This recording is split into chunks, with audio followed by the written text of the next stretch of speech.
Pues lo último que estábamos viendo era precisamente, bueno, voy a retomar esto, de hecho, cómo el pacto abrahámico tiene que ver con todos los otros pactos de alguna manera, ¿no?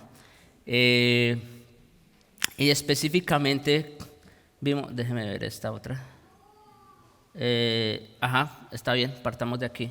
Y dijimos que el pacto abrahámico es el fundamento del antiguo pacto, o sea, aquí es donde Dios inicia su trato, vamos a decir, con un pueblo en particular, que es la nación de Israel.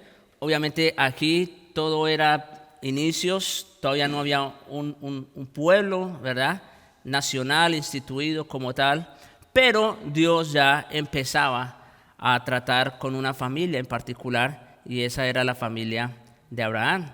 Ahí vamos a tener lo que era el lugar del reino, que es Canaán, el pueblo del reino, que son los hijos circuncidados de Abraham. Y la identidad del reino, pues tiene que ver con lo que Dios le promete a Abraham y la circuncisión, ¿verdad? No solo como señal del pacto, sino que en realidad era un requerimiento para todos aquellos que querían ser herederos de dichas promesas. Muy bien. Entonces, después vimos que el pacto abrahámico anticipa el pacto mosaico, porque tienen en particular estas características. Por un lado, el alcance es el mismo: vida abundante en Canaán. Eso fue prometido en el pacto abrahámico y eso se ratifica en el pacto mosaico, como veremos más adelante. La membresía de este pacto es exactamente la misma, no son otros que los descendientes físicos de Abraham, y específicamente, como dijimos hace un momento, circuncidados, ¿no es cierto? Que tiene leyes positivas también, así como el pacto abrahámico, en el pacto abrahámico se estableció la circuncisión. Pues el pacto mosaico definitivamente, como todos sabemos, está lleno de leyes positivas, ¿no? Muchas, muchas. Eso lo veremos también. Y también hay una sanción que en particular entre estos dos pactos, y es el desederamiento, sí. Una persona que no se circuncidaba era desheredado, no tenía derecho al disfrute de estas promesas, de la misma forma que en el pacto mosaico. Muy bien, entonces, otra vez, esto solo es como un muy breve repaso. También hablamos de que el pacto abrahámico anticipa el pacto davídico, porque el pacto abrahámico promete un descendiente real, ¿no es cierto? Una realeza. Eso se le dijo a Abraham, a Sara, y luego Jacob también lo confirma cuando bendijo ¿a quién?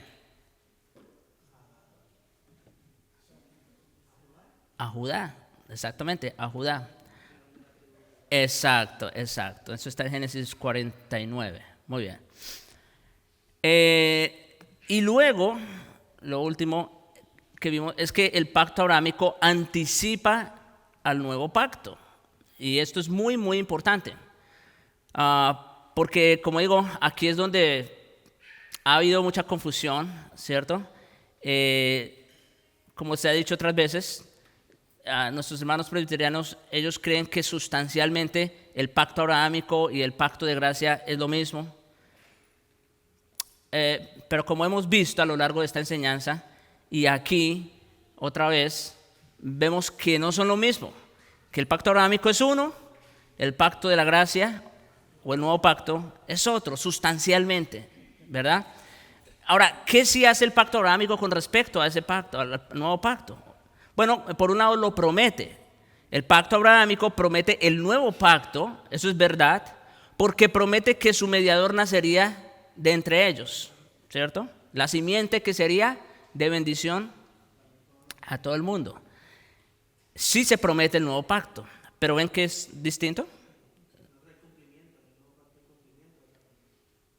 Sí, al venir el heredero, el descendiente de Abraham, se cumple la promesa del pacto abrahámico, pero él viene a establecer un nuevo pacto, que son diferentes. Muy bien, exacto.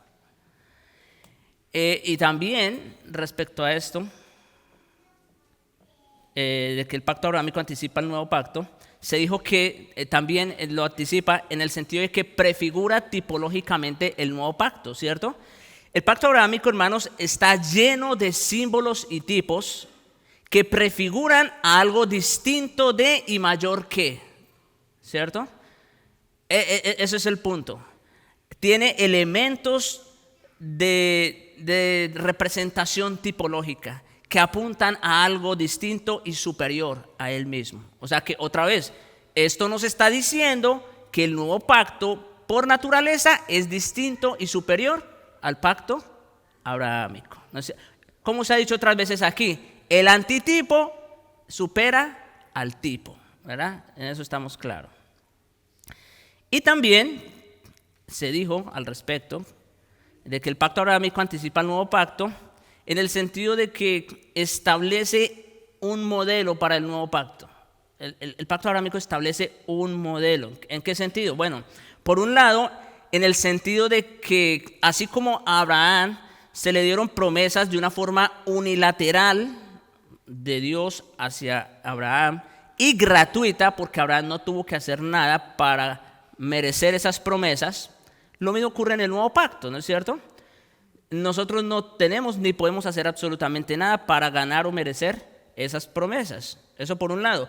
Y por otro lado también, el segundo elemento, en el sentido de que establece el modelo, es que de la forma que se recibían las promesas bajo el pacto abrahámico, que era solo por la fe, es la misma forma como ahora nosotros, miembros del nuevo pacto, somos herederos de las promesas del nuevo pacto. ¿Cómo? Mediante la sola fe. Entonces, en ese sentido, o en estos tres sentidos, es que el pacto abrahámico anticipa al nuevo pacto. ¿Cómo? En que lo promete, porque promete a su mediador, en que lo prefigura tipológicamente, ¿verdad? Símbolos, tipos que apuntan hacia allá. Y tercero, en que establece un modelo para el nuevo pacto. Bien. Hasta aquí, no sé si tienen alguna pregunta, algún comentario antes de continuar. ¿Está claro? ¿Todo bien? Ok. Ahora, lo último que vimos, y eso fue algo muy rápido, la verdad, y aquí de pronto voy a tomar un poquito más, es esto. Es esta tabla.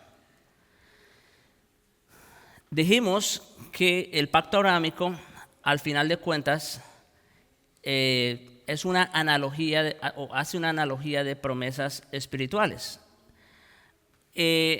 Analogía, hermanos, es hacer uso de una historia real para ilustrar una verdad espiritual. Eso es una analogía. Hacer uso de una historia real para ilustrar una verdad espiritual. En ese sentido, hermanos, el Antiguo Testamento es análogo del Nuevo Testamento. Creo que eso es interesante a propósito de la hermenéutica, ¿no? Encaja perfectamente.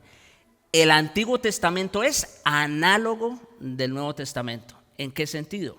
En el sentido de que en el Antiguo Testamento tenemos historias que fueron reales, con personajes reales, etcétera, etcétera, pero que ilustran ¿qué? Verdades espirituales.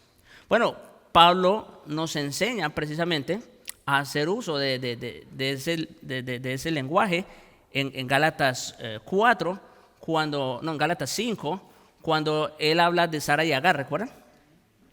Que cada una de ellas representa un pacto.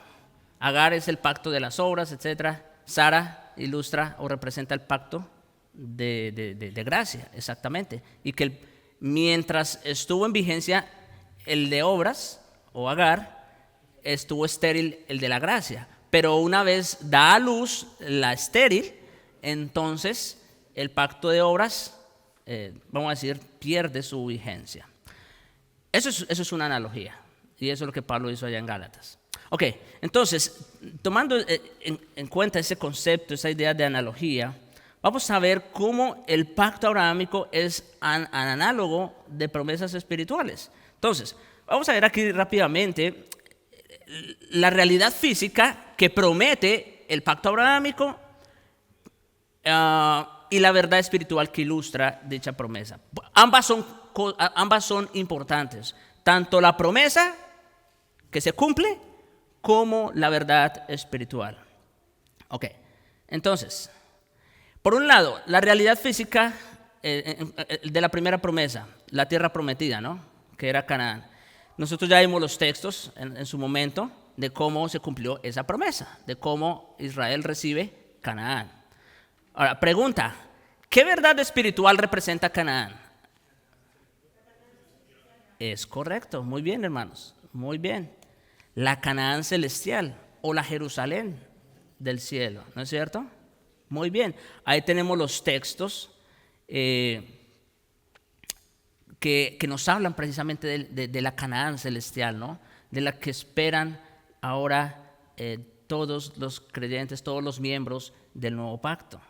Entonces, rápidamente, aquí por ejemplo en Hebreos 11, versículos 9 al 10 dice: por la fe habitó como extranjero en la tierra prometida, como en tierra ajena, morando en tiendas con Isaac y Jacob, coherederos de la misma promesa, porque esperaba la ciudad que tiene fundamentos, cuyo arquitecto y constructor es Dios.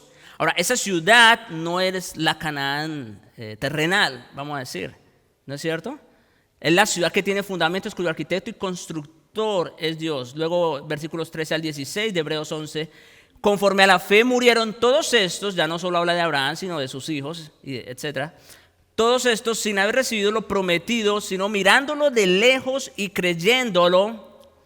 Algunos sí recibieron lo prometido en un sentido físico, heredaron Canaán, pero dice que murieron sin recibir lo prometido. ¿En qué sentido?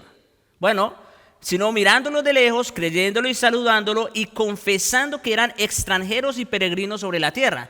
Así que ahí no está hablando de la Canaán terrenal, ¿no es cierto? Porque los que esto dicen claramente dan a entender, oigan, que buscan una patria. Pues si hubiesen estado pensando en aquella de donde salieron, ciertamente tenían tiempo de volver, pero anhelaban una mejor, esto es celestial. Ahí está la verdad espiritual detrás de la realidad física. Una celestial, por lo cual Dios no se avergüenza de llamarse Dios de ellos, porque les ha preparado una ciudad. ¿En dónde? En el cielo. Bueno, en el cielo me estoy refiriendo en el sentido de que cuando sea la regeneración de este mundo, pues al final de cuentas el cielo va a ser aquí mismo, solo que en una nueva creación. Muy bien. Y bueno, ya vamos a dejar ahí ese punto. Ahora, otra realidad física que encontramos en el pacto abrahámico y que tuvo su cumplimiento es una descendencia innumerable, que viene a ser ¿quién? Exacto, el pueblo de Israel. Ahí vimos ya esos textos. Los textos de la columna derecha no los vamos a ver porque esos ya los vimos cuando hablamos del cumplimiento, ¿no? De cuándo tuvo cumplimiento ese pacto. Pero está claro que se cumplió en Israel. Ahora, ¿qué verdad representa esta descendencia innumerable? Exactamente. Representa una descendencia espiritual o los creyentes. Entonces, por ejemplo, Romanos 4, no voy a leer todo, solo voy a leer versículos 11 y 16. Pero si ustedes quieren en sus casas leer todo Romanos 4, perfecto, porque de hecho amplía mucho más la idea. Pero para que tengamos una idea, dice, hablando de Abraham precisamente, y recibió la circuncisión como señal, como sello de la justicia de la fe que tuvo, estando aún incircunciso. Escuchen, ¿para qué? Para que fuese padre de todos los creyentes no circuncidados. O sea que no se trataba solo de Israel, ¿se dan cuenta? Sino que también vino a ser padre de ¿quiénes? De todos los creyentes. O sea, ahí estamos ustedes y yo. ¿Ven? Gracias a Dios por eso. Versículo 16 de Romanos 4. Por tanto, es por fe para que sea por gracia, a fin de que la promesa sea firme para toda su descendencia. Escuchen, no solamente para la que es de la ley, la descendencia de la ley, sino también para la que es de la fe de Abraham, la cual es padre de todos nosotros. Y Pablo, por si acaso, está escribiéndole esta carta a una iglesia de gentiles. Entonces, Pablo está diciendo, si ustedes creen en Cristo por la fe, ustedes también vienen a ser hijos de Abraham y herederos según la promesa. Muy bien, vamos a ver la otra realidad física. Descendencia real, o sea, reyes que gobernaron sobre Israel, ¿no es cierto? Ahí nosotros vimos algunos textos que nos hablaron de David, de Salomón, etc. ¿Qué verdad representa o ilustra esta realidad física? ¿Cómo? Sí, por un lado, eso es verdad. Vamos a decir que la simiente, hermana, aunque está implícito ahí, pero vamos a ver que eso también fue una realidad física, no solo es una verdad espiritual, porque Cristo vino en persona, en carne. O sea que lo de Cristo fue un hecho histórico, ¿no es cierto? No solamente es una verdad espiritual. Exactamente. Entonces, cuando se habla de una descendencia real, y noten, no estamos hablando aquí de un descendiente, como dice Pablo. Aquí sí no estamos hablando en singular, aquí estamos hablando ¿qué? En plural. Ahí está la diferencia. Entonces, cuando hablamos de una descendencia real, ¿cuál es la verdad que representa o ilustra esta realidad física? El linaje escogido del Señor, o los creyentes reinando con Cristo. Esa es la realidad que ilustra, o más bien esa es la verdad que ilustra esa realidad. Primera de Pedro 2:9 claramente nos habla de esta verdad. Dice, mas vosotros, está obviamente hablando en el nuevo pacto, Primera de Pedro 2:9, mas vosotros creyentes sois linaje escogido. Ahí estamos nosotros, hermano. Nosotros somos parte de esa verdad espiritual. Real sacerdocio. Miren, en el nuevo pacto ocurre algo que era imposible en el antiguo. Ustedes saben, en el antiguo los reyes tenían que cumplir la función de reyes y no se podían meter con nada más. ¿Recuerdan lo que pasó con Saúl, no? Cuando él quiso fungir como sacerdote, porque no estaba Samuel, etc. No le fue muy bien, le fue quitado el reino y demás. Entonces, pero aquí ocurre algo distinto. Después que viene el rey, profeta y sacerdote por excelencia, ¿qué pasa con su descendencia, con la descendencia de este rey? Ahora nosotros también fungimos de la misma forma. Somos linaje escogido, real sacerdocio, nación santa, pueblo adquirido por Dios. ¿Ven? Y en Apocalipsis 5, versículo 10, dice, y nos has hecho para nuestro Dios, está hablando acerca de Cristo, nos has hecho para nuestro Dios reyes y sacerdotes y reinaremos sobre la tierra. Esa es la verdad espiritual que ilustra esa descendencia real. Bien. Y por último, ahora sí vamos a hablar de lo que dijo la hermana. Hay una realidad física que prometía el pacto abrahámico. Yo quiero, hermanos, que ustedes noten lo siguiente. El pacto abrahámico prometía cosas físicas, ¿sí? Y se cumplieron. O sea, el pacto abrahámico ya se cumplió. No tenemos que esperar más cumplimiento del pacto abrahámico. Por eso digo, son sustancialmente distintos. El pacto abrahámico ya se cumplió, sus promesas fueron físicas y ya tuvieron su cumplimiento. Ahora, que ese pacto abrahámico ilustre o sea análogo de otras verdades espirituales, eso es diferente. Y es lo que estamos viendo aquí. Entonces, la última verdad o realidad más bien física que prometía el pacto abrahámico es la simiente de bendición, que es Cristo, obviamente. Y ya vimos los textos también, cómo tuvo cumplimiento este pacto, en particular esta promesa, ¿no? Pablo nos dice en Gálatas 3:16, hablando de la simiente en singular, ¿no es cierto? Ahí no hay lugar a dudas de quién está hablando, ¿verdad? Que es Cristo. Ahora, ¿cuál es la verdad espiritual que ilustra esta realidad física? ¿Cómo dices? Bueno, eso tiene que ocurrir, hermana, eso es verdad. Vamos a ir un poquito más allá. Cristo es la simiente prometida. Pero ¿qué iba a ser esa simiente?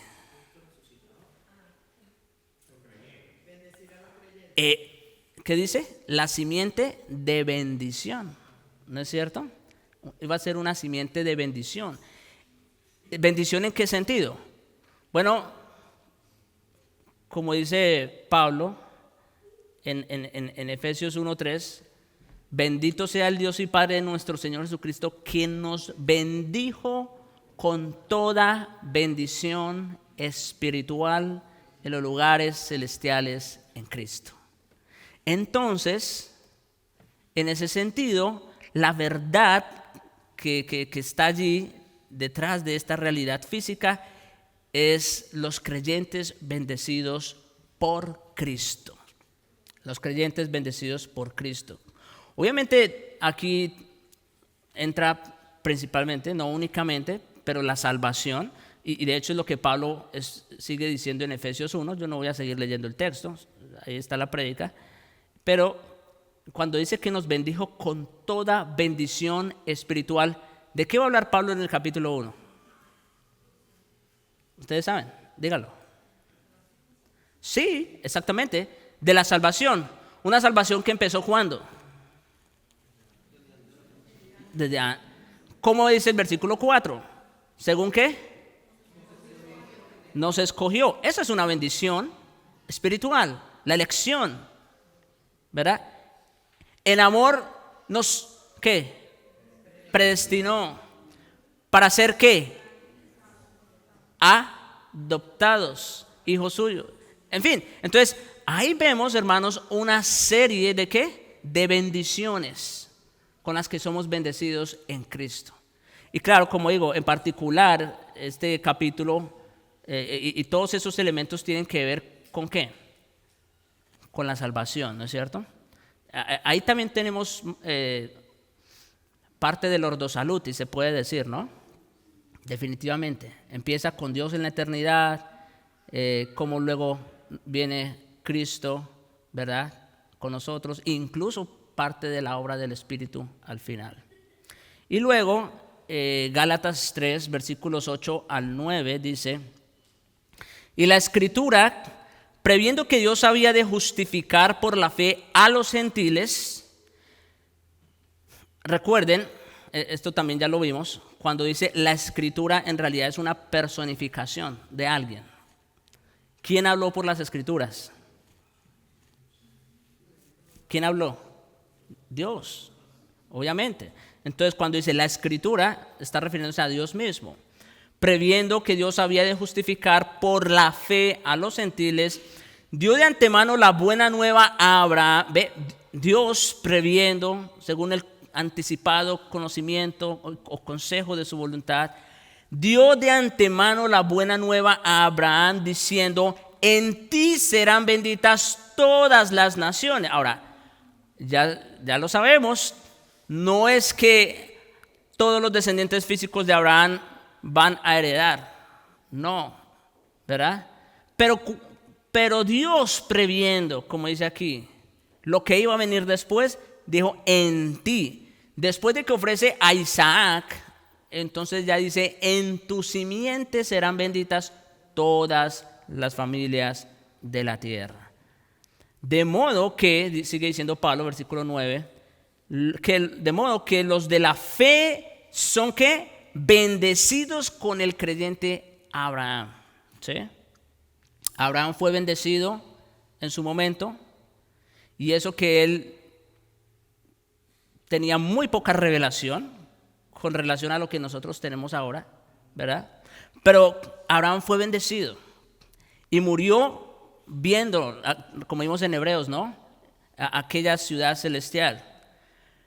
Nosotros, de la misma manera, si somos de la fe, somos bendecidos junto con él. Como dice versículo 29, y si vosotros sois de Cristo, ciertamente linaje de Abraham sois y herederos según la promesa. Así que esa es la verdad espiritual que encontramos aquí.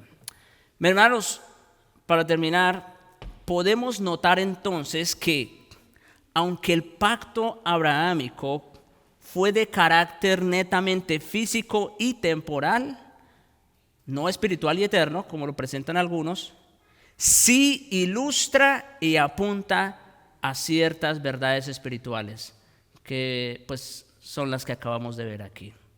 Ahora sí, hasta aquí voy a terminar y entonces les dejo para que pregunten, comenten, en fin.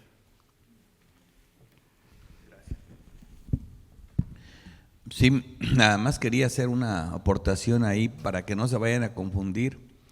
Ahí estamos viendo varias analogías, ¿verdad? Que obviamente es la relación, como lo dijiste, cómo se compara algo que estaba en el Antiguo Testamento con el Nuevo, que tiene una relación de similitud en esa comparación. Pero cuando uno va a Gálatas, allí se usa alegoría, la palabra alegoría, entonces no analogía. Entonces, para que vean que aunque tienen muchas cosas en común, pero hay una pequeña diferencia. Como hemos visto, la alegoría es una historia completa que usa símbolos, usa metáforas para decir una verdad espiritual. Obviamente la alegoría tiene la función de hacer las cosas más fáciles, más explicadas. Por ejemplo, se usan dos mujeres, sus hijos, ¿verdad? Entonces ahí, como vemos, hay tipología, porque y hay metáforas, porque los hijos son tipos, ¿verdad? Isaac es un tipo de Cristo. Entonces Ismael es un tipo de la ley, ¿verdad? Del hijo bajo la ley. Entonces ellas mismas, pero sí quiero que vean eso, porque como ese texto es fundamental en esto, cuando van al texto van a decir cuál es la relación entre alegoría y analogía. Entonces no sé si le quieras explicar un poquito más profundo esa parte para que no se confundan, pero quise que vieran esa parte ahí, que es importante, creo, un poco, porque sí hay una diferencia. Bueno, no, yo no sé si recuerdan, cuando yo pasé por ahí, que fue hace como 2 o 3 prédicas más o menos, yo aclaré, mire, aunque la Reina Valera utiliza el término alegoría, el punto, o vamos a decir, la dificultad que se tiene con esa traducción es que alegoría puede ser tomada de historias reales o historias ficticias. Por ejemplo, nosotros aquí estamos estudiando los miércoles con Jonathan la historia del progreso del peregrino. Esa es una alegoría, ¿no es cierto?, que está llena de metáforas. La alegoría en sí es ficticia, en el sentido de que es pues una historia, ¿no es cierto?, que vamos a decir no es real, aunque está llena de verdades espirituales, como todos lo hemos escuchado aquí. La diferencia entre alegoría y analogía es esa. La analogía, en cambio, sí o sí es una historia basada en hechos reales, como lo que tenemos como lo que les explicaba hace un momento, ¿no? Por ejemplo, esta historia de Sara y Agar, de sus hijos y ellos no fueron, eso no es una historia ficticia, no fueron personajes, irreales, sino que son hechos reales, personajes reales. Entonces, básicamente esa es como la diferencia entre analogía y alegoría. Como digo, la Reina Valera utiliza el término alegoría, pero creo que es más preciso el término analogía. Sí, es bueno la aclaración. Lo único que tenemos que tener cuidado, porque lo que de verdad a mí no, o sea, así como lo traduce, de hecho no están peleadas una cosa con la otra. Haciendo la aclaración de que es una alegoría pero real, es también el término califica, ¿verdad? Obviamente tenemos que decir, el hecho de que sea una alegoría no quiere decir que no fue real. Les digo esto porque ahorita, como Javier lo explica, es verdad lo que él explica, o estudiando más profundamente, pero también me duele esto oírlo, porque todo el tiempo que quieren torcer la Biblia dicen, es que este texto, así como lo traduce la Biblia, cuando lo busca y cambian la idea en el texto. O sea, si esa traducción está, obviamente va. Por lo que le quiero decir, una cosa no está peleada con la otra. Ambas cosas pueden ser aplicadas en la palabra. O sea, la traducción no es completamente errónea ni equivocada, pero sí la idea que Javier pone es más precisa y más clara, porque ya le quita el hecho de decir que es una explicación real. La idea que no quiero que les quede en la mente y hay que tener cuidado es porque eso lo veo por todas. Es que aquí la palabra esa no es eso. Y aquí no quiere decir eso. Y si le buscas, no, ahí sí no. Lo que tenemos es la palabra de Dios, hay que respetarla y lo que dice, eso es lo que dice. Ahora, esa es la idea. Pero lo que está haciendo él no está quitando una idea con otra ni diciendo que ese texto está, sino que está encontrando una manera de quitarle, es una alegoría, pero real, ¿verdad? Usando la analogía se quita eso. Entonces eso es así. Más que nada es eso. Claro, nomás sí con cuidado, porque entonces la gente, entonces lo que dice ahí no es eso, porque entonces a eso lo aplican a muchas cosas, y eso es lo que usan los falsos maestros. Por eso tenemos que tener cuidado, y yo lo uso, yo tengo mucho cuidado con eso, de nunca ni una coma ni una tilde decir, es que esto no es esto, entonces ¿para qué está ahí? Quítelo, ¿me entiendes? Es lo que yo siempre le digo. Está como el problemón que tuvimos con Romanos 11. Para poder quitarse todo el problema se quitaron, y así de esta forma, ¿verdad? Y es que de esta manera, y le empezaron a cambiar todo. Le digo, es que así como lo dice Reina Valera, va, y también como ellos dicen, va, porque las dos cosas es la misma idea. Entonces, pero lo que le duele al lector es eso, porque él dice, ¿y ahora cómo le hago yo? Entonces, ¿para qué leo la Biblia? Si yo no sé qué es real y qué es, y se dice real. Entonces, bien, eso es importante, pero por eso quise a que eso les quede bien claro. Lo que él usó ya lo explicó y es lo que quería que nos explicara. Es algo muy, muy bueno, ¿verdad? Te está quitándole, tiene mejor sentido la analogía que la alegoría, porque en la alegoría tenemos que decir que es real, ¿verdad? Porque hay alegorías que no son real, y el ejemplo lo puso el progreso del peregrino. Gracias. Y también la otra es que, por ejemplo, muchos nos dicen, por ejemplo, porque hay, en términos generales, hay dos escuelas de interpretación. Está la escuela de interpretación literal y la escuela de interpretación alegórica. También muchas veces, sobre todo los que siguen la escuela de interpretación literal, mucho nos critican a nosotros de alegorizar. Esa es la otra. O sea, de sacar cosas de las escrituras o de, ¿verdad?, darle un significado que es alegórico. Bueno, nosotros no es que estemos alegorizando cada cosa que encontramos en las escrituras.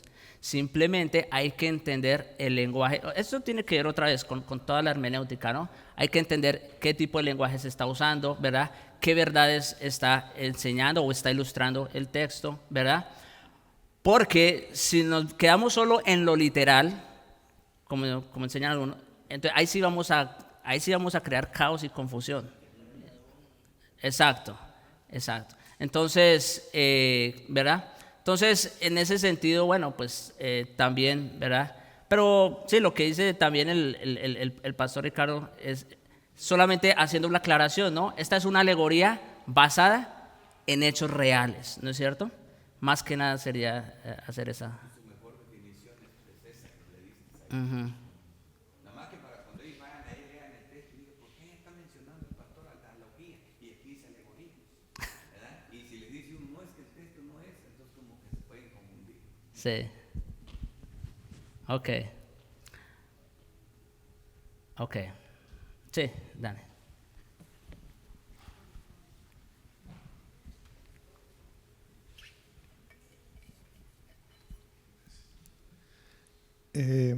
Yo solo quería comentar acerca de lo que estaban ahorita mencionando, que la misma palabra nos da esa pauta para cuando vemos una alegoría, una analogía.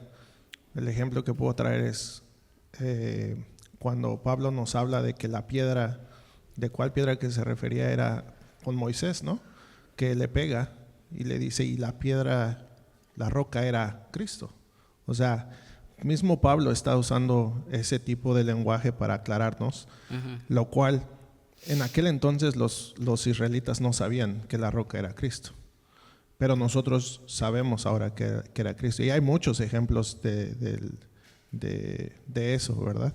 Entonces, como tú lo habías mencionado, solo poner las cosas en donde van. Hay libros altamente simbólicos, como Apocalipsis, como algunos de los del Antiguo Testamento. Entonces, esa es una. Y la otra es que, de lo que estaba comentando el pastor Valdés, hay una rama de no interpretación, pero es para estudiar la palabra, de lo que estaba refiriéndose a qué significan las palabras o de dónde provienen o cuál es el idioma original y todo eso, que es la crítica textual. Y que es diferente de la crítica la crítica literaria o la crítica del texto, que hay algunos que se dedican a hacer crítica del texto y decir, bueno, es que no es confiable porque se perdió el original y cosas así, ¿no? Y de eso se dedican, o hay pastores muy liberales en donde agarran ese tipo de pensamiento y dicen, bueno, porque se han perdido, aquí sabemos que en este libro injertaron este pedazo de versículos que realmente no estaban. Y bueno, para no hacer un discurso de esto, pero la crítica textual nos ayuda precisamente a buscar lo más acertado a los idiomas originales. Y como lo dijo el pastor, la Reina Valera tiene cosas que están traducidas, que tiene la idea, pero a lo mejor que no tenía la mejor palabra, por decir, para traducirlo del sentido que quería traer el idioma original.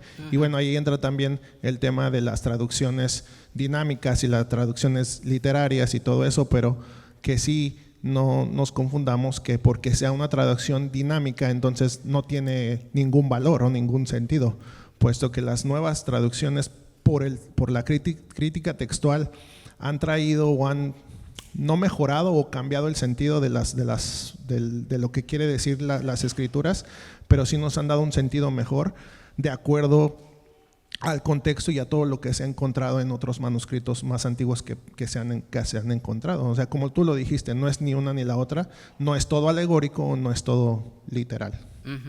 Exacto. Muy bien.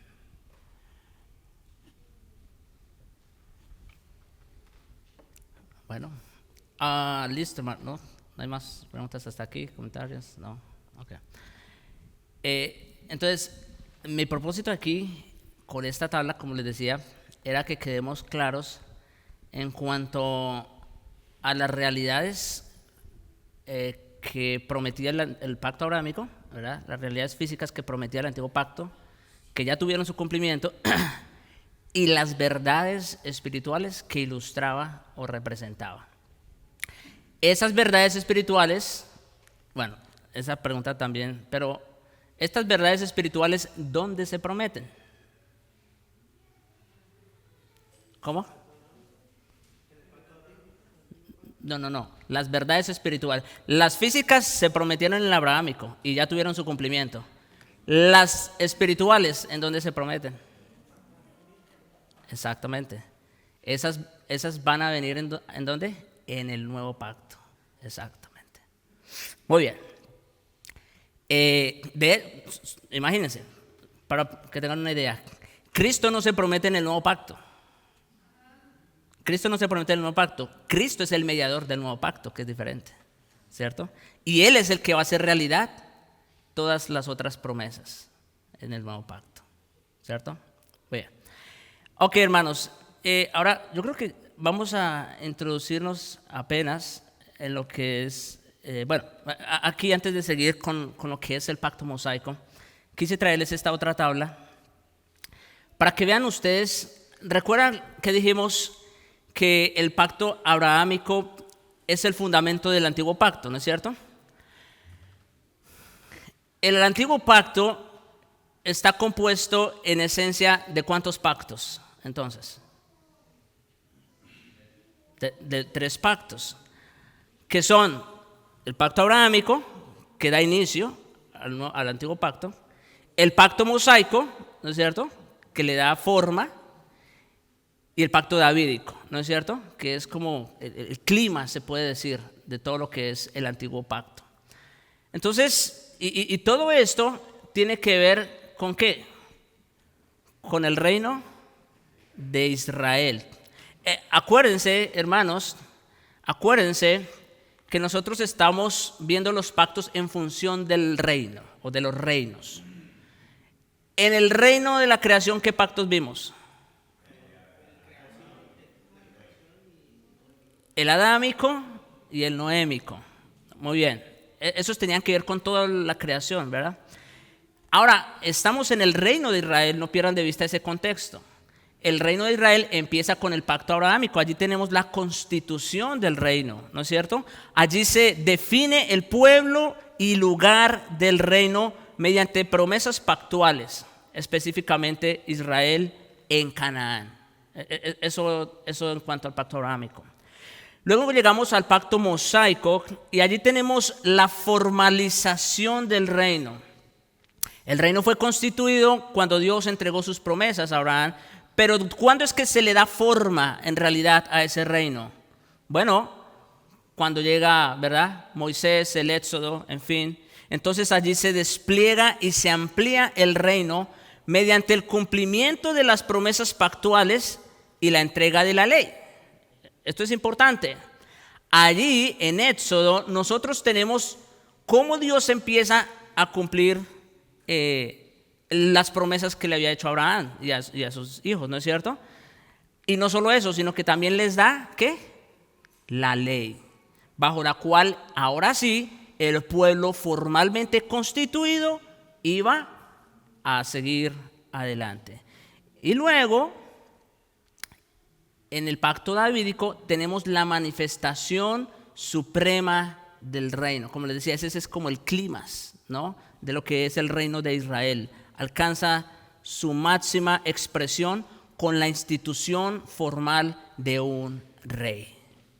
Bien, entonces, bueno, ya lo he dicho, la fuente de los primeros tratos de Dios con Abraham fue su bondad y amabilidad infinitas.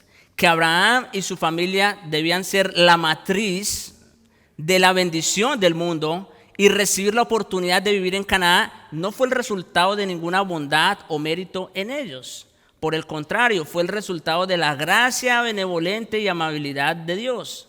Israel tenía razones naturales y pactuales, noten, naturales porque era de la descendencia de Abraham y pactuales porque Dios se lo prometió, ¿no es cierto? Dios hizo juramento, recuerden.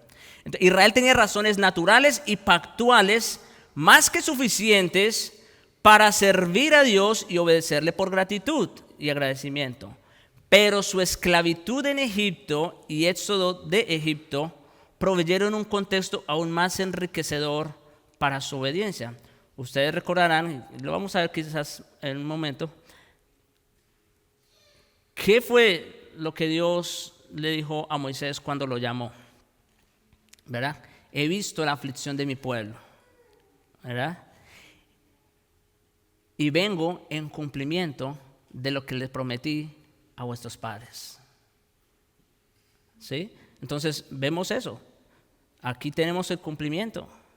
Mientras Israel era un pueblo nómada, esto también creo que lo había dicho, mientras Israel era un pueblo nómada, o sea, sin una forma como tal, las leyes acabadas del reino eran innecesarias y quizás de ninguna utilidad. Puede decirse lo mismo de los esclavos en Egipto. Sin embargo, tan pronto como el éxodo tuvo lugar e Israel comenzó su marcha hacia la tierra prometida, se les entregó todo el conjunto de leyes para que empezaran a vivir como el reino del pacto. Ahora sí, Israel era lo que Dios había prometido de él, una nación. Y entonces, ahora sí, por eso, ahora sí tiene cabida la ley. Ahora sí, para que pueda funcionar como tal, como un reino. Y entonces, aquí, hermano, el contexto del pacto.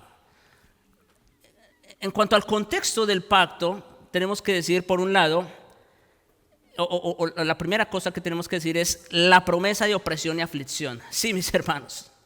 Es interesante que para que este pacto tuviera lugar, el pueblo tenía que estar en ese contexto, en un contexto de opresión y aflicción. ¿Por qué? Bueno, porque en Génesis 15, del 13 al 16, Dios había dado a conocer a Abraham que antes de recibir toda la herencia de la tierra de Canaán, tendrían que pasar, ¿qué? 400 años, y que estarían gran parte de ese tiempo en una tierra extranjera y sirviendo a amos extranjeros. O sea, Dios ya le había dicho a Abraham, junto con la promesa de tierra, Dios le había dicho a Abraham, pero primero tienen que pasar 400 años allá. Así que eso no fue casualidad, ¿no es cierto?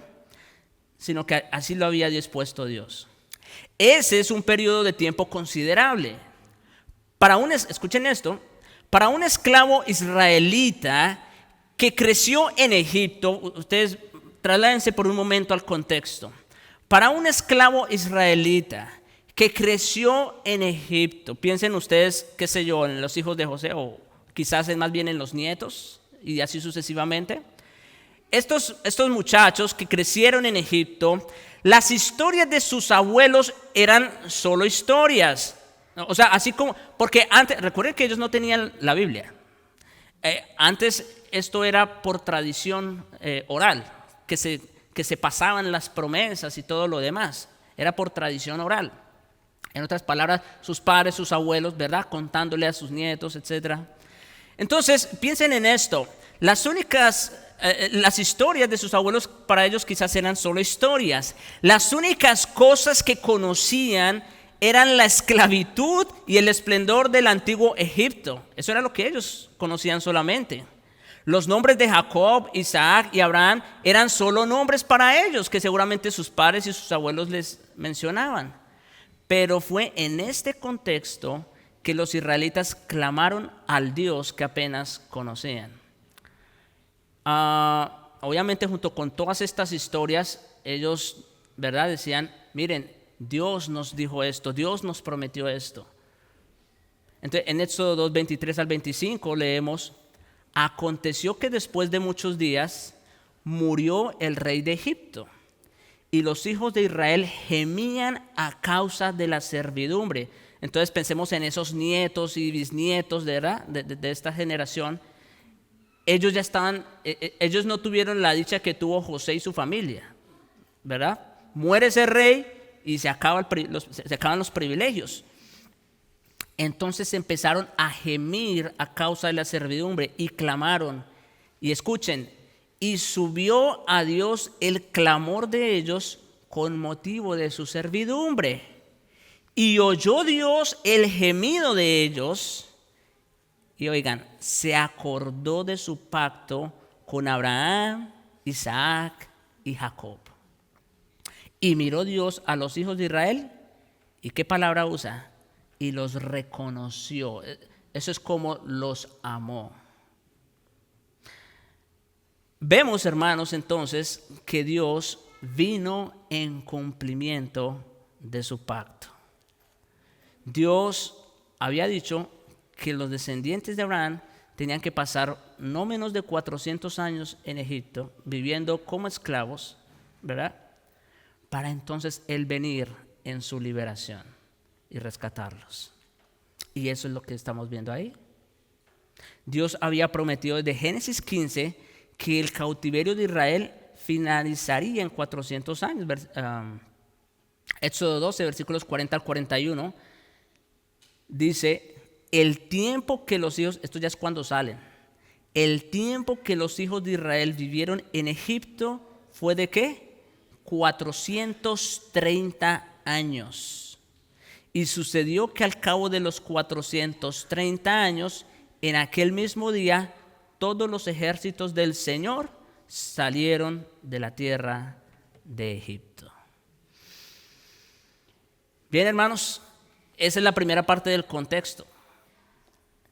Un pueblo que estaba en opresión y aflicción porque así Dios lo había prometido.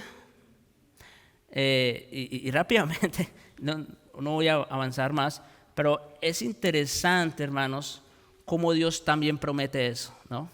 Dios promete opresión y aflicción. Lo prometió al pueblo del antiguo pacto y también nos lo promete a nosotros. El Señor dijo, en el mundo tendréis aflicción. Eso va. El dolor y el sufrimiento nadie nos los va a quitar. Es más, es necesario que pasemos por muchas pruebas, dijo también el apóstol. Así que, bueno, hasta aquí voy a dejar. Si tienen comentarios, rápido.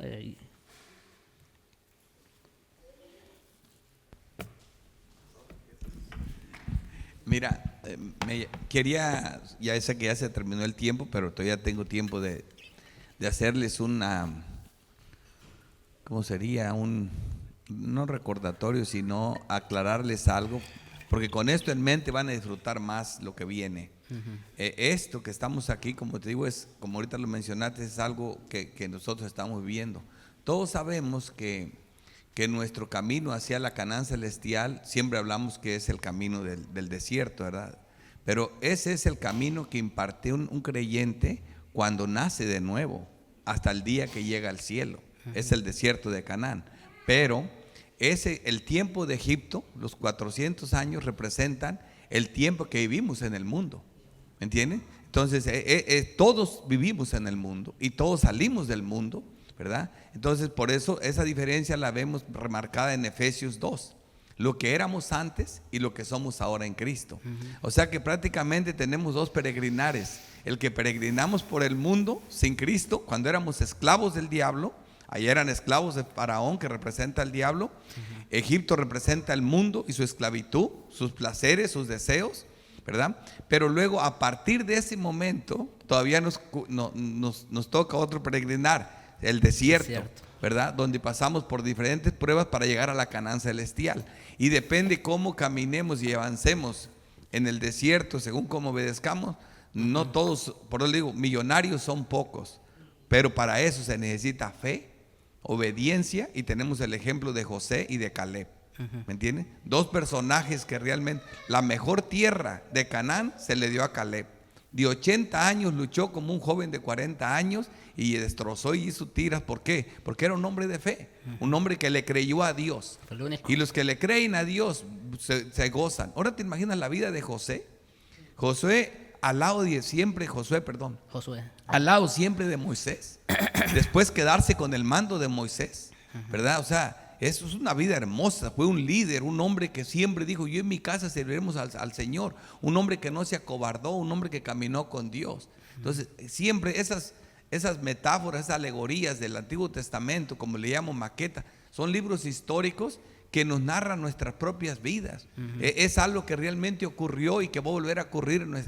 Como dice, no hay nada nuevo bajo el sol. Siempre son las mismas historias pasadas de diferentes personas. En ese sentido, por ejemplo, a propósito, todo lo que tiene que ver con el éxodo, bueno, desde que están en Egipto y después y todo, eso también viene a ser análogo de nuestra propia experiencia. Primero en el mundo, ahora como creyentes en el desierto.